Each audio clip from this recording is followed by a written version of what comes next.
how to prepare and practice a speech, Joe Salomon.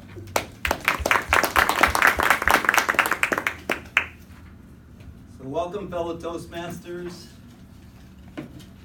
Toastmaster, and honored guests.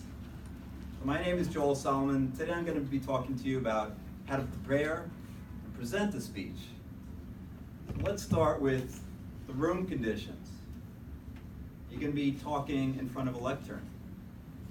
Or if not, where are you going to be standing? Let's talk about the audience. Do you know your audience? Have you talked to at least some of the people? Do you know their ages? Do you know how the room is situated? Is it in a semicircle or is it in rows? And if someone's way in the back, are you sure they can hear you if you're not using a microphone? Maybe you want to ask, Andy, can you hear me in the back row? Raise your hand. Thanks. If you're using a microphone, are you using a handheld or maybe you have a wireless? Last month I was in a speech contest, and in that speech I had talked like this. Oh my God, that's really risky, that's really speculative. But if you're using a microphone and doing that, that's not going to work too well. So know, if you're using a mic, how your gestures are going to be. You're going to be holding your hand like, face like that, that's not going to work too well. Let's talk more about the room conditions. Do you have the ability to adjust the air conditioner or the heat? I came into this room today, it was freezing. Turned off the AC. Do you have the ability to do that? Maybe you come into the room and it's freezing and you don't know that in advance. How about the lighting? Do you know where the light switches are? Can you adjust the lighting? What if somebody comes in late? Are you gonna be okay with them just walking through? Or maybe you say, hold on till I'm done with my presentation?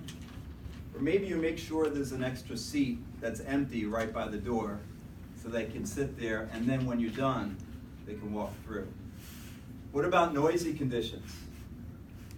If there's some noise outside the door's open, are you gonna shut it? Or maybe you'll just start talking louder. Let's talk about visual aids. Do you know how to use the computer? About a year ago, I'd come in every time with my USB drive and plugged it into the port.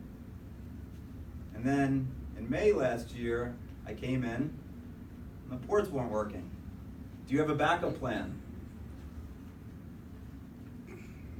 Maybe bring some handouts. Or know how to get onto the computer, know that the ID and password is intern, know that you can actually download from your own personal email your presentation, send it to yourself in advance. What about rehearsing the speech? Does anybody ever rehearse their speech before coming in? I know Andy doesn't, but I usually rehearse a few times. When you're rehearsing, go through the whole speech. Even if you're making mistakes, go through. That way you know that you got to the allotted amount of time that you're supposed to go through. That way you'll also know where in the speech you need the most improvement opportunities. You could actually record your speech and send it to a friend or family member and ask them to evaluate your speech. Or maybe even send it to a fellow Toastmaster. So think about how you're going to get evaluated on your speech. You'll be evaluated on your appearance and posture. You'll be evaluated on your vocal variety. So think about where in your speech you could increase your volume or decrease your volume. Or even have a pregnant pause, which actually adds emphasis to what you just said. Think about gestures. Are you comfortable being way up here, $19,000? Or are you going to give gestures here? What about movement? Are you comfortable walking into the crowd or not? What about eye contact? Who are you going to talk to when you first start your speech? Are you comfortable looking into someone's eyes and ending a point there looking into somebody else's eyes and ending a point there, and a third person and so on? Or are you going to be trying to just look to the general crowd? That's very important in terms of your rehearsal of the speech. So let's talk a little bit more about other objectives, other conditions.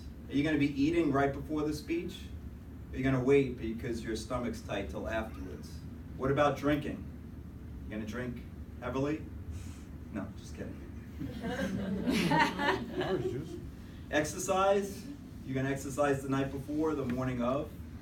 Some people like to exercise right before their speech because it gets that nervous energy out. Maybe just do some deep breathing. That'll calm the nerves. Most importantly, mental preparation. I highly recommend visualizing before you give your speech. For at least a few minutes, you could visualize getting really enthusiastic applause at the end of your speech. Or maybe just some wows or that's a great point. Or maybe even a standing ovation. I haven't finished yet, but I know you're going to do it. And let's talk a little bit about the speech itself, the introduction. Say what you're going to say it, and then conclude with what you've said. So today we talked about the audience, how it's situated, the room conditions, visual aids, rehearsing your speech, and then other conditions. So thanks for listening. Thank